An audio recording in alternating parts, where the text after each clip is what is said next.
me da mucho gusto estar aquí con ustedes. Han pasado, creo, 4 años desde la última vez que estuve aquí. Algunos los conocí exactamente hace 5 años, cuando tomaron clase conmigo en el seminario. Algunos fueron mis alumnos, buenos amigos, muy buenos amigos, creo yo, y yo sé que tenemos buenos recuerdos de ese tiempo. Me da mucho gusto estar esta tarde y con mi familia aquí con ustedes. Hace, no sé, 2 meses y medio que me habló Jesús para invitarme. La verdad, no sabía de qué predicar, no tenía idea, pero le pedí al Señor que me guiara y me dijera qué podíamos predicar el día de hoy y el día de mañana. Y todavía no pasaban grandes cosas en el mundo que han llamado la atención ahora, ¿no? Y Dios puso en mi corazón ver con ustedes la segunda carta de Pablo a los tesalonicenses. Son 3 capítulos, los vamos a ver hoy y mañana, los 3 capítulos. Y vamos a pedirle al Señor que a través de su palabra seamos bendecidos. Una de las cosas que a mí siempre me ha llamado la atención de esta iglesia en Tesalónica es que esta iglesia en Tesalónica siempre Pablo habló bien de ella.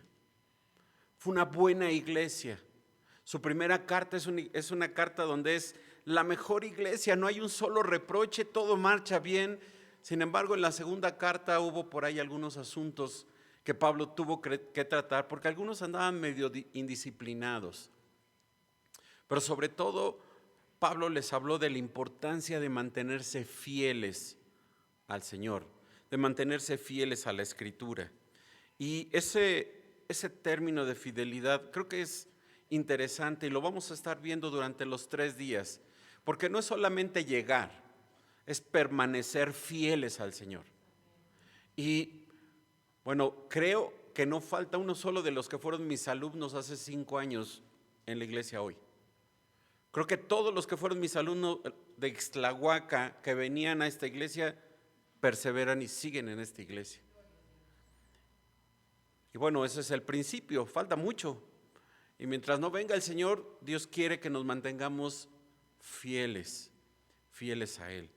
Entonces les invito a hacer una oración para pedirle a nuestro Dios su bendición en su palabra. Padre, te damos muchísimas gracias porque eres bueno. Gracias, Padre, porque podemos cantar que tú eres soberano, que tú eres santo, que tú eres el único digno de nuestra adoración, de nuestra alabanza, y por eso estamos aquí, Señor. Y Padre, queremos suplicar tu bendición, Señor, ahora que vamos a estudiar tu palabra, que sea a través de ella, Señor, que seamos bendecidos. Te lo pedimos, Padre, en nombre de tu Hijo Jesús. Amén. Amén. Me gustaría leer cada vez que iniciemos el capítulo que vamos a ver. Entonces, Segunda de Tesalonicenses, capítulo 1. Probablemente, si alguien te vuelve a preguntar, ¿qué libro leíste esta semana de la Biblia? Bueno, vas a poder decir que leíste toda la carta, la segunda carta de Pablo a los tesalonicenses. Es una carta de 3 capítulos, son 3 capítulos que nos van a ayudar a identificar un poco lo que Dios quiere para nosotros esta tarde. Segunda de Tesalonicenses, capítulo 1. Pablo, Silvano y Timoteo a la iglesia de los tesalonicenses, en Dios nuestro Padre y en el Señor Jesucristo. Gracia y paz a vosotros de Dios nuestro Padre y del Señor Jesucristo. Debemos siempre dar gracias a Dios por vosotros, hermanos, como es digno, por cuanto vuestra fe va creciendo y el amor de todos y cada uno de vosotros abunda para con los demás, tanto que nosotros mismos nos gloriamos de vosotros en las iglesias de Dios por vuestra paciencia y fe en todas vuestras persecuciones y tribulaciones que soportáis. Esto es demostración del justo juicio de Dios, para que seáis tenidos por dignos del reino de Dios, por el cual asimismo padecéis. Porque es justo delante de Dios pagar con tribulación a los que os atribulan, y a vosotros que sois atribulados, daros reposo con nosotros cuando se manifieste el Señor Jesús desde el cielo con sus ángeles de su poder, en llama de fuego, para dar retribución a los que no conocieron a Dios ni obedecen al evangelio de nuestro Señor Jesucristo. los cuales sufrirán pena de eterna perdición, excluidos de la presencia del Señor y de la gloria de su poder, cuando venga en aquel día para ser glorificado en sus santos y ser admirado en todos los que creyeron, por cuanto nuestro testimonio ha sido creído entre vosotros. Por lo cual, asimismo oramos siempre por vosotros, para que nuestro Dios os tenga por dignos de su llamamiento y cumpla todo propósito de bondad y toda obra de fe con su poder, para que el nombre de nuestro Señor Jesucristo sea glorificado en vosotros y vosotros en Él, por la gracia de nuestro Dios y del Señor Jesucristo. Este es el primer capítulo. Si pudiéramos, debimos de haber leído la primera carta y haber estudiado la primera carta para llegar a la segunda, pero obviamente por tiempo no lo podemos hacer. Estudiando la primera carta a los tesalonicenses, vemos que él quería completar lo que faltaba en la fe de los hermanos en Tesalónica. Algunas cosas, él estuvo muy poco tiempo cuando los visita en su segundo viaje misionero, Hechos 16, 17, y entonces es muy poco el tiempo. Algunos dicen que tal vez un poco menos de 2 meses lo que Pablo está en esta iglesia, y en este tiempo Pablo les enseña algunas cosas y algunas cosas quedaron pendientes, y entonces ocupa la primera carta para explicarles, para hablarles. Trató temas prácticos, pero en particular en su primera carta trató temas escatológicos respecto al rapto y respecto a la segunda venida de Cristo. Y esto porque los hermanos en su primera carta tenían miedo de que algunos que ya habían muerto se hubieran perdido el regreso de Cristo. Y entonces les tiene que aclarar y decir: no, hermanos, no, lo primero que va a suceder es que resucitan los muertos en Cristo y luego los vivos en Cristo son arrebatados. Y tiene que aclararles ese punto que había quedado probablemente sin la explicación completa. Pablo les dijo ahí en su primera carta que Cristo los iba a librar de la ira venidera y que Dios no los puso para ira, capítulo 1:10 y capítulo 5:9. Pero parece que los tesalonicenses no habían comprendido lo que estaban pasando, porque las circunstancias que estaban viviendo eran bastante difíciles. Estaban pasando por persecución y probablemente ellos creían que esto se debía a que Dios estaba mostrando su ira sobre el mundo. Y bueno, nosotros podríamos decir lo mismo, ¿no? Un terremoto, una inundación, una guerra, y decir: ya se está acabando el mundo, Dios está trayendo su ira. Y dice Pablo: no, todavía no es el momento. Y por eso algunos, dice esta segunda carta y en capítulo 3, algunos habían dejado de trabajar y se habían vuelto perezosos, se habían vuelto haraganes. Entonces, que la iglesia me sostenga porque ya viene Cristo. ¿Para qué trabajo? Lo vamos a ver primero Dios mañana. Entonces, esa ociosidad creaba una inquietud entre los hermanos y un mal testimonio, principalmente entre los no creyentes. Pablo, en esta segunda carta, da evidencias de que algunas noticias habían llegado a él de la condición en que se encontraba ahora la iglesia. Ya habían escuchado, ya habían leído la primera carta. Sin embargo, en la segunda carta, pues algunos no entendieron bien las cosas y hubo por ahí alguien que llegó con una idea equivocada, probablemente una carta falsificada de Pablo, queriendo enseñar algo equivocado. Entonces Pablo tiene que darle a la iglesia algunas cosas respecto a cómo identificar correctamente el día del Señor. Algunos reportes, algunas noticias eran buenos.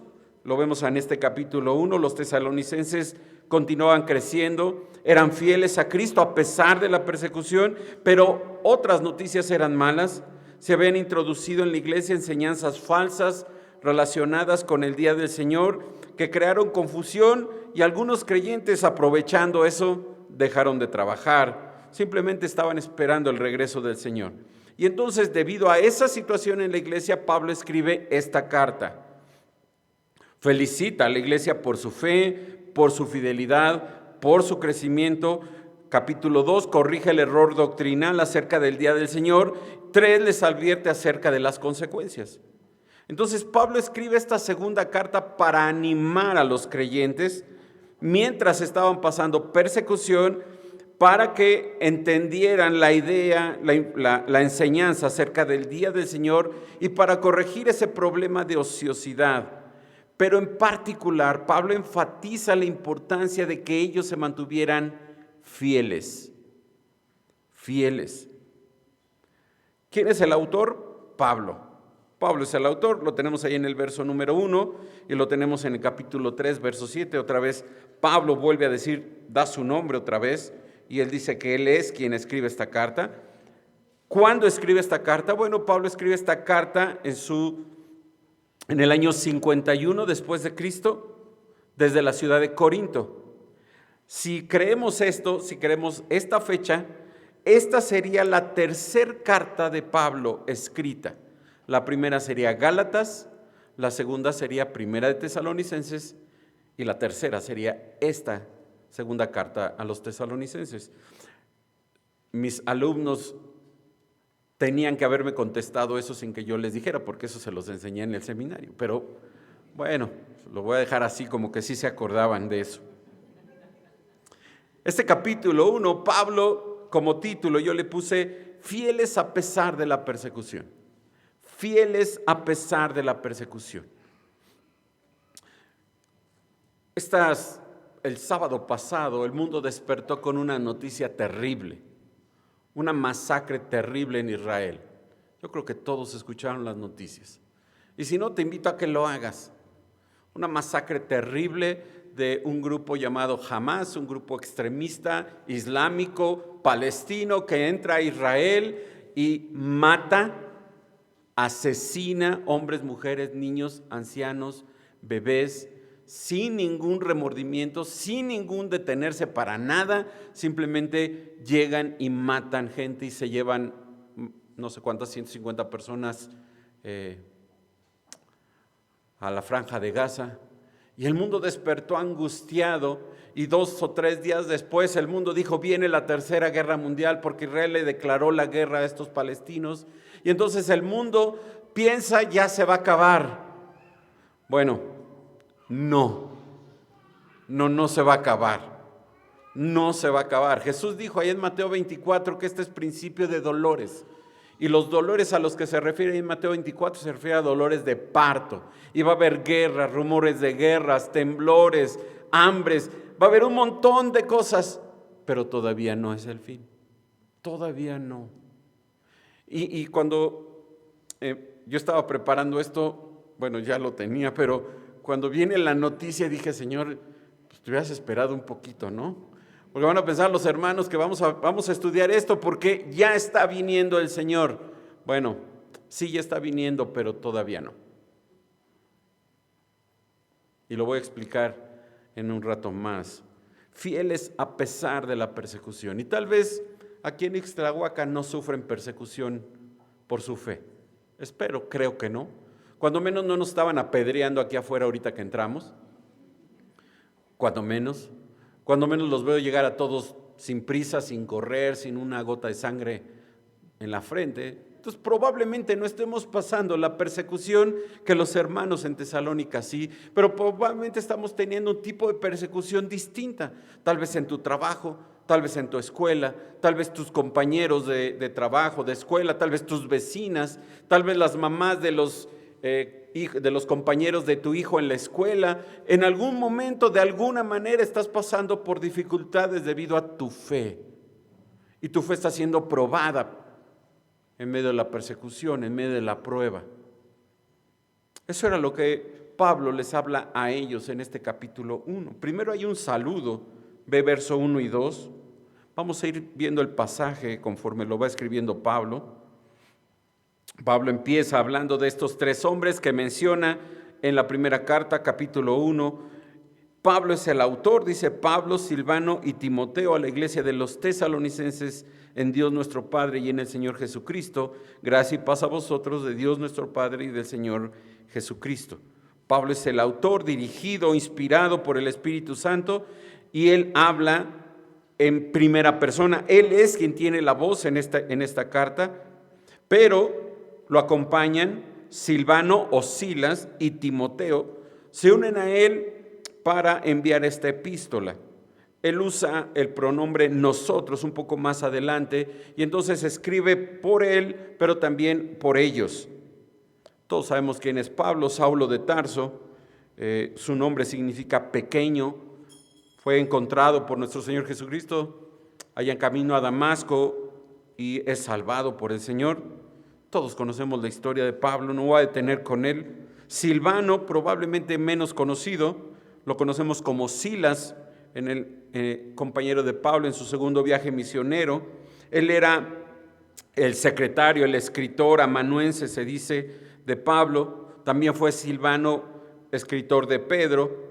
Silvano es la forma latina de Silas, el nombre griego que Pedro y Pablo utilizaron en sus escritos. Lucas en el capítulo 15 de Hechos le llama Silas. En esta epístola Pablo habla por él y por Silas, pero también habla por Timoteo. Timoteo es un hombre joven, para este momento no tendría más de 35 años.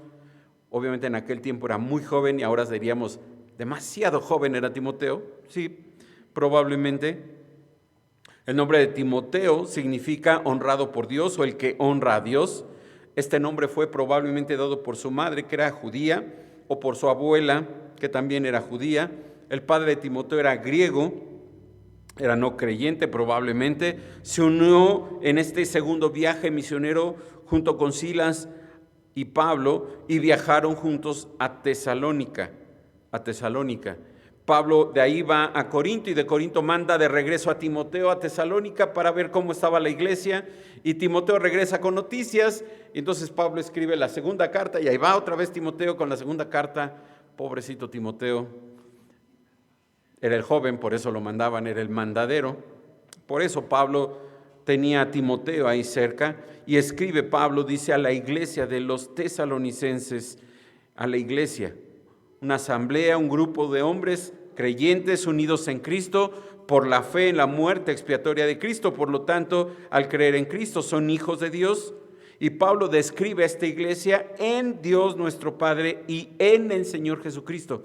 Ese en es interesante. No dice con, no dice de, dice en ellos. Esta iglesia está en Dios, esta iglesia está en Cristo. Y luego viene el saludo, dice, gracia y paz a vosotros, de Dios nuestro Padre y del Señor Jesucristo. Pablo quería que ellos tuvieran esa gracia y esa paz de Dios. Él deseaba que ellos experimentaran estas bendiciones. La gracia son las riquezas de Dios que son conseguidas después de que Cristo muere por su iglesia. Es el favor inmerecido de Dios dado a aquellos que son inmerecedores por la obra de Cristo en la cruz. Lo que el hombre merece es castigo y lo que Dios da es gracia, bendición. Y paz es el fin de estas hostilidades que el hombre tiene con Dios, como resultado también de la muerte de Cristo. El hombre se reconcilia con Dios porque la paga del pecado ha sido borrada en Cristo. Y entonces ahora los creyentes, Pablo lo dice ahí en Romanos 5:1, ahora después de haber sido justificados tenemos paz con Dios por medio de nuestro Señor Jesucristo. Entonces los cristianos, esta iglesia puede experimentar paz en medio de las pruebas, en medio de las persecuciones, porque no está basada en esas circunstancias, sino en Dios quien controla las circunstancias. Nuestras circunstancias, la circunstancia que tú estés viviendo, y probablemente tienes problemas con tu esposo, con tu esposa, con tus suegros, con tus padres, en tu trabajo, en tu escuela, donde sea. Esas circunstancias que tú estás viviendo las controla ¿quién? Dios. Cantamos hace rato, soberano, ¿no? Ese soberano controla todas esas circunstancias. Entonces este era el deseo de Pablo para los creyentes, que ellos tuvieran tanto la gracia como la paz de Dios en sus vidas, y estas dos vienen por medio de Jesucristo. Por medio de Jesucristo. Verso número 3 en adelante, Pablo empieza a hablar sobre la fidelidad de los creyentes, la fidelidad de ellos. Y lo primero que hace, versos 3 y 4, agradece la fidelidad de ellos. Da gracias a Dios por la fidelidad de los hermanos en Tesalónica. Dice el verso 3, debemos siempre dar gracias a Dios por vosotros, hermanos. Pablo está orando porque él ha escuchado cómo ellos, aún a pesar de la persecución, se mantienen fieles. Ellos se mantienen fieles y Pablo lo único que puede hacer es dar gracias a Dios. Es dar gracias a Dios. Yo no sé qué haces cada vez que entras a la iglesia o al templo. Por lo general, aunque no lo digo, no lo expreso en voz, le doy gracias a Dios. Gracias a Dios porque me permite un día más, un domingo más, una semana más estar con mis hermanos en la iglesia. Y yo le doy gracias a Dios y le doy gracias a Dios por ustedes, obviamente. Pero Pablo daba gracias por ellos, por los hermanos, por los hermanos. Dice, doy gracias a Dios por vosotros, hermanos, como es digno. Era correcto que Pablo diera gracias porque los creyentes estaban siendo fieles. Pablo sabía que él tenía que dar gracias a Dios porque Dios estaba cumpliendo la obra que él había planeado en ellos. ¿Por qué daba gracias Pablo? Dice, por cuanto vuestra fe va creciendo. Vuestra fe va creciendo. Y este crecimiento, la palabra en griego, habla del crecimiento de las plantas o de los bebés. A no ser que el bebé esté enfermo, el bebé normalmente crece. La mamá no le tiene que decir, ándale, hijito, crece más. No, si el niño está sano y se alimenta correctamente, el niño crece. Bueno, este era el tipo de crecimiento que estaba sucediendo en la iglesia. No había que provocar el crecimiento. La iglesia estaba ¿qué? Creciendo en su fe. Creciendo en su fe. Yo a mis hijas, yo les decía, ya no crezcas. Nunca me obedecieron. Pero este es el crecimiento que Pablo está hablando aquí. Es un crecimiento natural, mis hermanos. Mis hijas no podían dejar de crecer. A no ser que el niño esté enfermo, deja de crecer. Pero si está sano, va a crecer. Y la iglesia estaba sana y la iglesia crecía. Su fe, la fe de los cristianos iba creciendo. Su fe debe de seguir creciendo, debe de seguir confiando en Dios de manera consistente y crecer cada día más en su fe en el Señor, a pesar de la persecución, a pesar de las circunstancias. Una fe que aumenta habla de un cristiano que crece, un cristiano que crece. Lo peor que puede haber en la iglesia son cristianos enanos en su fe. No, tu fe debe de estar constantemente en crecimiento. Cada vez que conozco un poco más de Dios, cada vez creo más en ese Dios. Cada vez que leo un poco más de la palabra y voy aprendiendo a través de lo que el Espíritu Santo me enseña, voy creciendo en mi fe. Pero Pablo no solo da gracias por su fe que crece, sino también por su amor. Ve el mismo versículo. Y el amor de todos y cada uno de vosotros abunda para con los demás. No solo crecían en su fe con Dios, sino también lo estaban haciendo en su relación con otras personas. Una fe auténtica en Dios, un amor auténtico a Dios se refleja en el amor a los hermanos. Primera de Juan, allí el apóstol Juan dice que tú no puedes decir que amas a Dios si aborreces a tu hermano. La manera en cómo tú demuestras que amas a Dios es amando ¿a quién? A tus hermanos. Y el amor de los creyentes en Tesalónica crecía, el amor de todos. Es interesante que no quita a nadie dentro, ni siquiera los holgazanes dejaron de amar a los creyentes. Todos se amaban, cada uno de ellos abunda su amor para con los demás. El amor de los tesalonicenses era abundante, crecía y él podía estar agradecido con Dios por el aumento de su amor. Tanto la fe como el amor de los creyentes estaban creciendo, al igual que una planta, al igual que un bebé, más allá de lo que Pablo o lo que alguien normalmente hubiera esperado. Esta era una iglesia excepcional, mis hermanos. Piensa que había pasado menos de 2 meses entre la primera y la segunda carta y el amor de los creyentes seguía ¿qué? creciendo. Y su fe seguía creciendo. Verso 4, tanto que nosotros mismos, dice Pablo, nos gloriamos de vosotros en las iglesias de Dios por vuestra paciencia y fe en todas vuestras persecuciones y tribulaciones que soportáis. Nosotros estamos orgullosos de ustedes. Estamos orgullosos de su fe, de su amor, y nos da gozo saber y extender esta bendición que ustedes tienen con el resto de las iglesias. Imagínate que Pablo llegara y fuera a la iglesia cristiana en Atlacomulco, y llegara Pablo allá a Atlacomulco y les dijera: hermanos, si conocieran la iglesia en Ixtlahuaca, cómo se aman y cómo la fe de los hermanos en Ixtlahuaca crece. Ese era el orgullo de Pablo, el mismo orgullo que sentía por la iglesia a los tesalonicenses.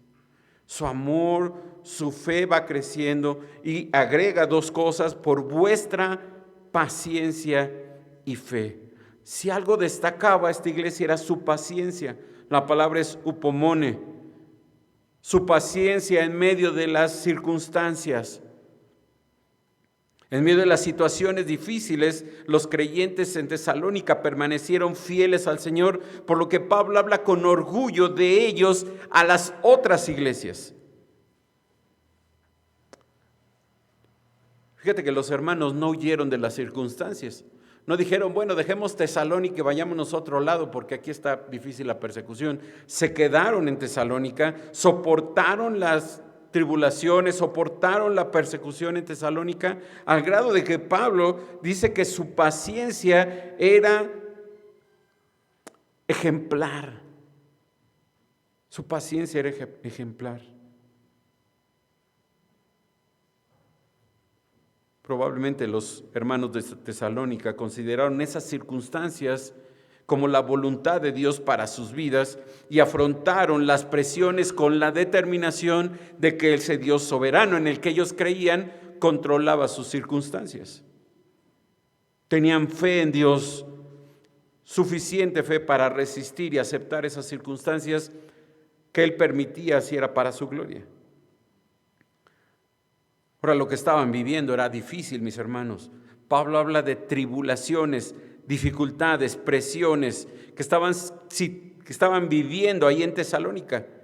Probablemente provenían de sus conocidos, judíos o gentiles, amigos, vecinos, que pudieron haberse burlado, señalado, maltratado, amenazado, ridiculizado, insultado, golpeado, humillado a cualquiera de ellos, y ellos soportaron con paciencia. Con paciencia. A pesar de todo, ellos permanecieron fieles. Y entonces llegamos a un segundo punto. No solo Pablo agradece por la fidelidad, sino ahora los exhorta a la fidelidad. Verso número 5. Esto es demostración del justo juicio de Dios, para que seáis tenidos por dignos del reino de Dios, por el cual asimismo padecéis. Si esto que estaban viviendo ellos era demostración del justo juicio de Dios, esto significa que ellos iban a ser tenidos por dignos de ser miembros, de ser parte de su familia. Ellos tenían una actitud correcta hacia el sufrimiento, y esa actitud requiere un interés muy claro en el reino de Dios. El sufrimiento no es para que yo me enorgullezca, es para que el Señor se lleve la gloria.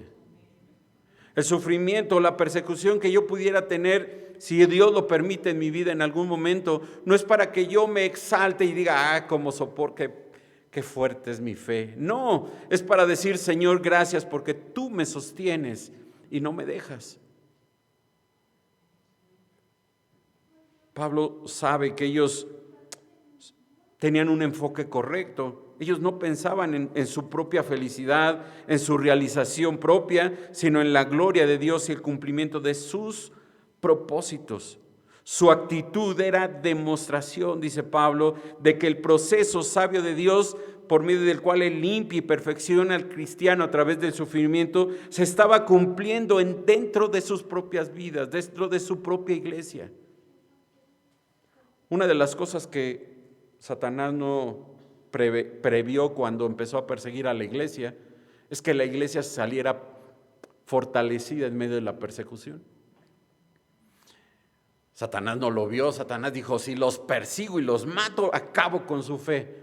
Y los persiguió y mató a algunos, y la fe de los creyentes se mantuvo, se fortaleció, y dijeron: pues no, seguimos adelante en nuestra fe.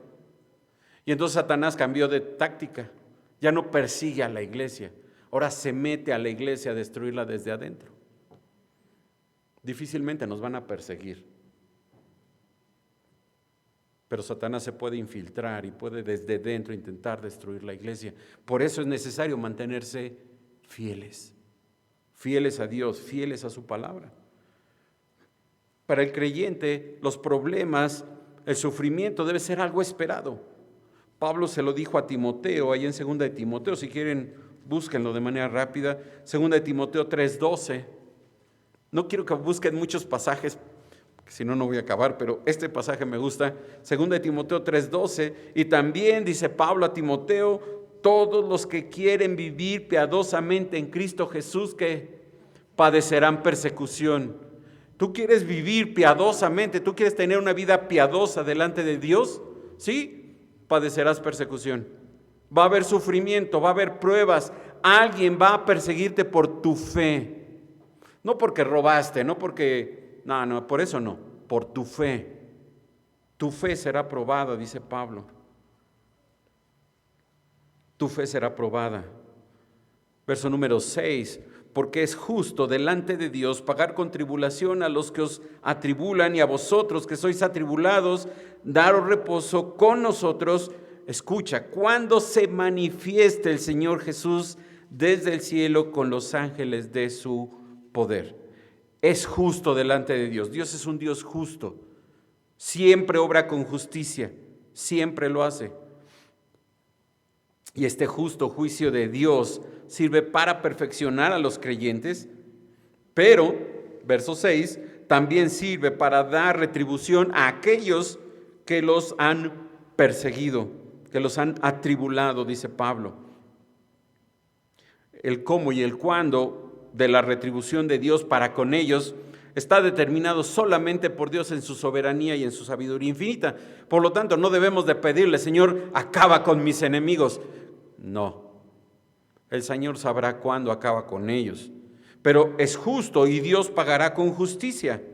Dios pagará con justicia. A unos los mandará a la eternidad, al infierno, y a otros, dice el verso 7, y a vosotros que sois atribulados, y aquí vemos las bendiciones de la fidelidad, daros reposo, dice, con nosotros. Daros reposo con nosotros. Este reposo es algo que el creyente no tiene en la tierra.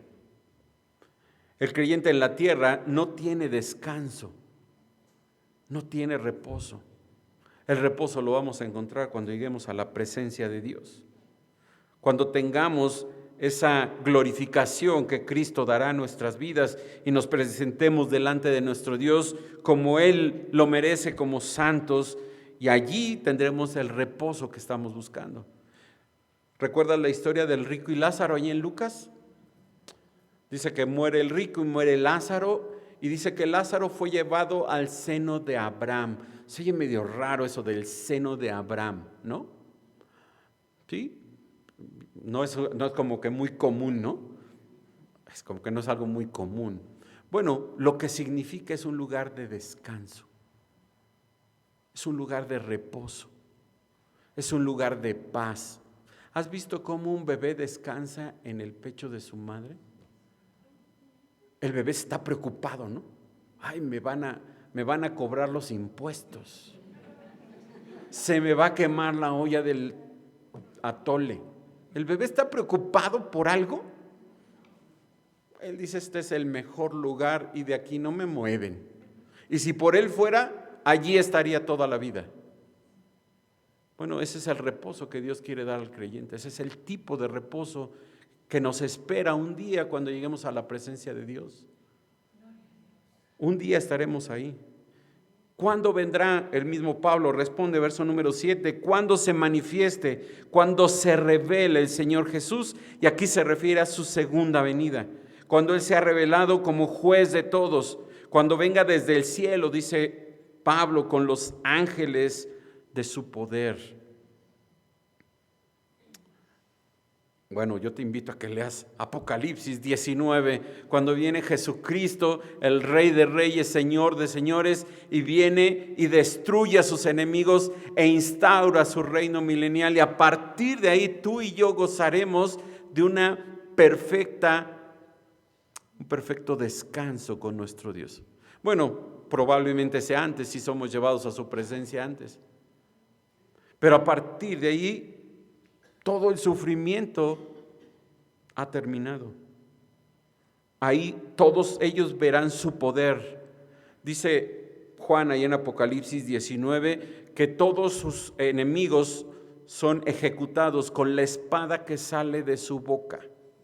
O sea, no hay una batalla de Armagedón como tal. Hay una masacre en Armagedón y esta la ejecuta el Señor con su voz. Y dice, basta. Y en ese momento todos sus enemigos son destruidos, todos. Y las aves se sacian de la carne de ellos y el anticristo y el falso profeta son lanzados vivos al infierno eterno. Allí es cuando Cristo se va a mostrar con todo su poder, con todo su poder. Dice el verso 8, en llama de fuego, para dar retribución a los que no conocieron a Dios ni obedecen al Evangelio de nuestro Señor Jesucristo.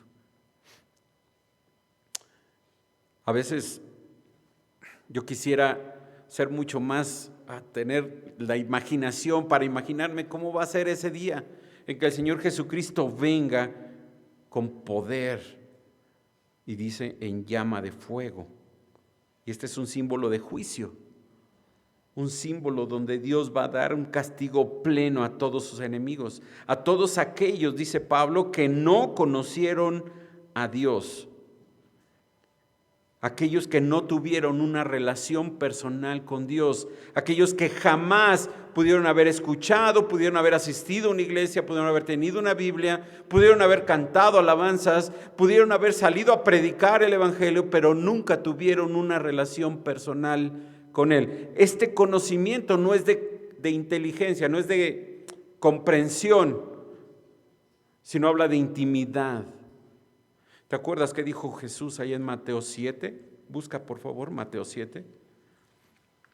Mateo capítulo 7, al final del monte, al final del sermón del monte, perdón.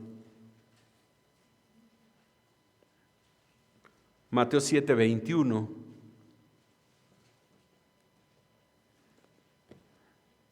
Dice Jesús, no todo el que me dice Señor, Señor entrará en el reino de los cielos, sino el que hace la voluntad de mi Padre que está en los cielos. Muchos me dirán en aquel día, Señor, Señor, ¿no profetizamos en tu nombre y en tu nombre echamos fuera demonios y en tu nombre hicimos muchos milagros?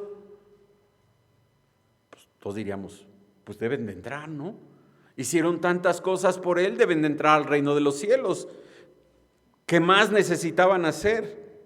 Observa el verso 23, que es una declaración terrible del Señor para con ellos. Y entonces les declararé a ellos, nunca os conocí, el mismo verbo que está acá en Tesalonicenses, nunca os conocí, apartaos de mí, hacedores de maldad. En otras palabras, nunca tuve una relación íntima contigo. Imagínate que el Señor te diga, no te conozco. No sé quién eres. ¿Por qué te tengo que dejar entrar a mi reino? ¿Por qué tengo que hacerlo? ¿Quién eres tú? Terribles palabras. Terribles palabras. Dice Pablo, los que no conocieron a Dios ni obedecen al Evangelio. Este grupo, este segundo grupo que menciona Pablo acá en Tesalonicenses, tuvo un privilegio mayor.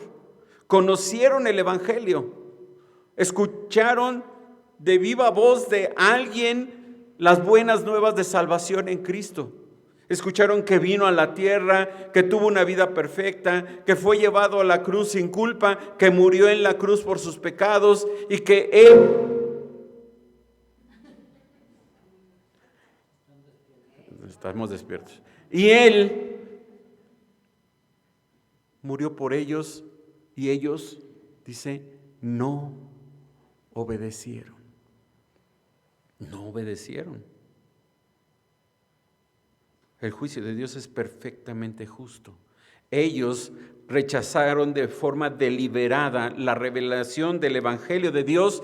En otras palabras, despreciaron a Dios y no van a entrar a su reino. No van a entrar. Dice el verso 9, los cuales sufrirán pena de eterna perdición. Sufrirán pena. Ellos pagarán una pena eterna. El castigo de los incrédulos no va a ser temporal, no. Tampoco van a ser aniquilados y ya desaparecen y se acabó, no.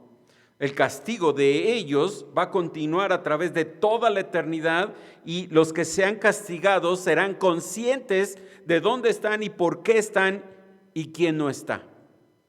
¿Recuerdas al rico en la historia de Lázaro? El rico sabía que Lázaro no estaba con él. Sabía dónde estaba y por qué estaba. Incluso le dice a Abraham, manda a alguien que les diga a mis hermanos para que no lleguen acá. Sabe por qué está ahí. Así va a ser todo aquel que está en el infierno. Bueno, espero que ninguno de los que estamos aquí llegue al infierno. Esperemos, pidámosle a Dios que no. Si tú llegas a estar en el infierno, espero no, tú te vas a dar cuenta por qué estás ahí y quién no está allí. Y vas a decir, ¿y por qué no está el hermano Jesús? Si él era igual que yo, por algo no está. Por algo no está. Dice, van a sufrir, dice Pablo, eterna perdición, excluidos, y este es el peor castigo de todos, excluidos de la presencia del Señor y de la gloria de su poder. Van a estar separados del rostro, literalmente dice, del rostro del Señor. Esto es lo más terrible del castigo eterno.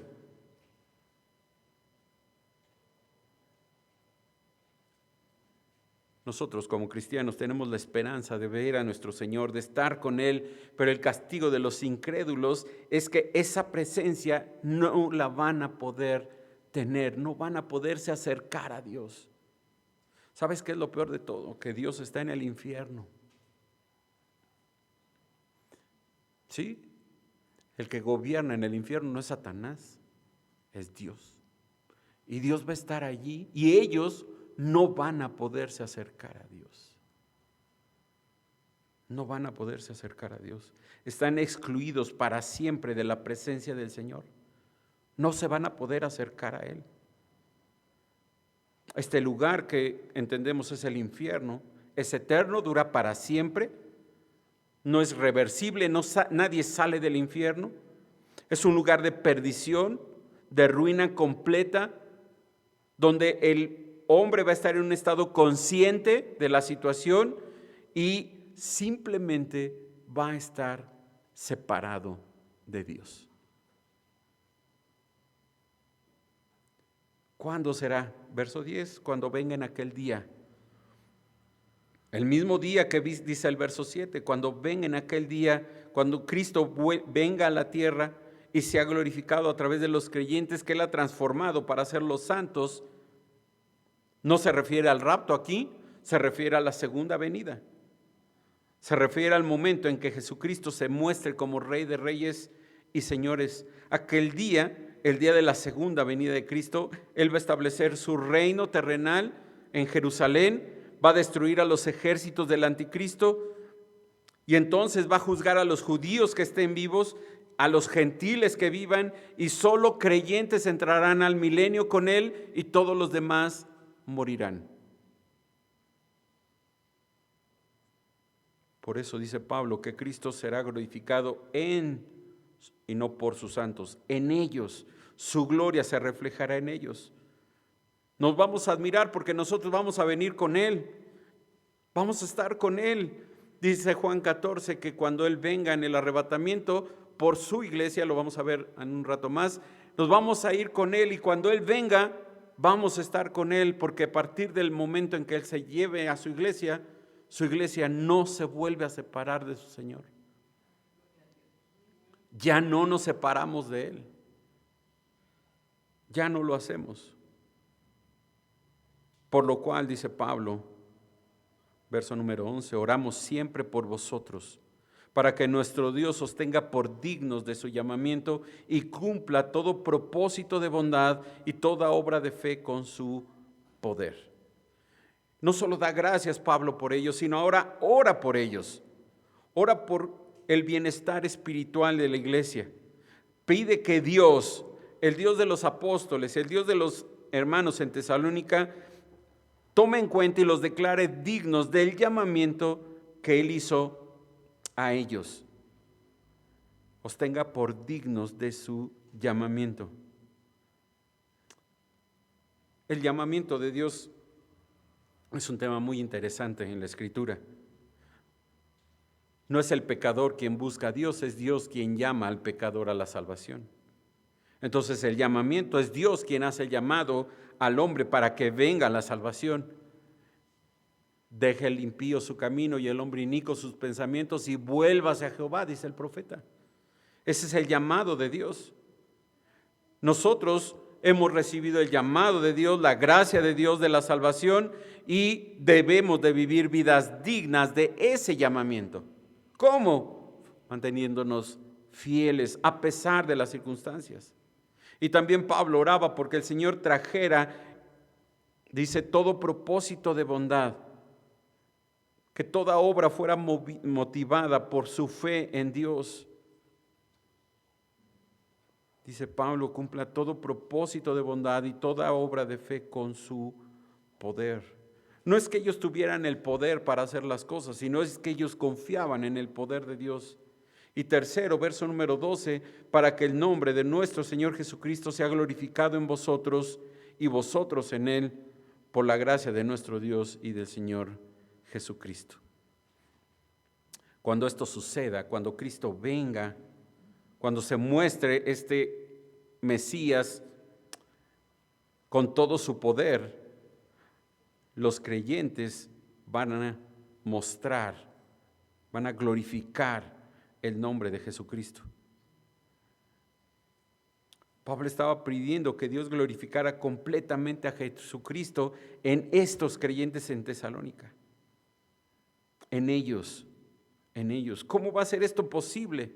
Bueno, solo por la gracia, dice Pablo, por la gracia de Dios, por la gracia de Dios. Nuestras oraciones siempre dependen y tienen su origen en la gracia de Dios. Solo pueden ser contestadas nuestras oraciones por la gracia de Dios, no por algo que nosotros podamos lograr, sino por lo que Dios puede hacer en su iglesia. Somos una iglesia cristiana que debe de mantenerse fiel a pesar de las circunstancias.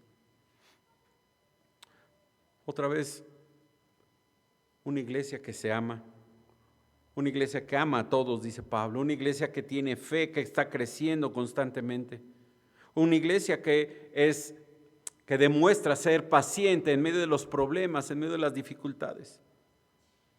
Somos llamados, dice Pablo, a resistir en medio de la tribulación, viviendo una vida digna de nuestro Dios, del Dios Santo en quien creemos. Acompáñame a Efesios, por favor. Efesios capítulo 4.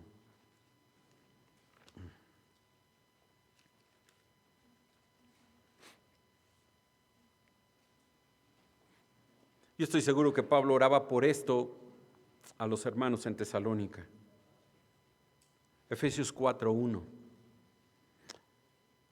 Le dice Pablo a los hermanos en Éfeso: yo pues, preso en el Señor, os ruego que andéis como es digno de la vocación con que fuisteis llamados, con toda humildad y mansedumbre, soportándoos con paciencia los unos a los otros en amor, solícitos en guardar la unidad del Espíritu en el vínculo de la paz.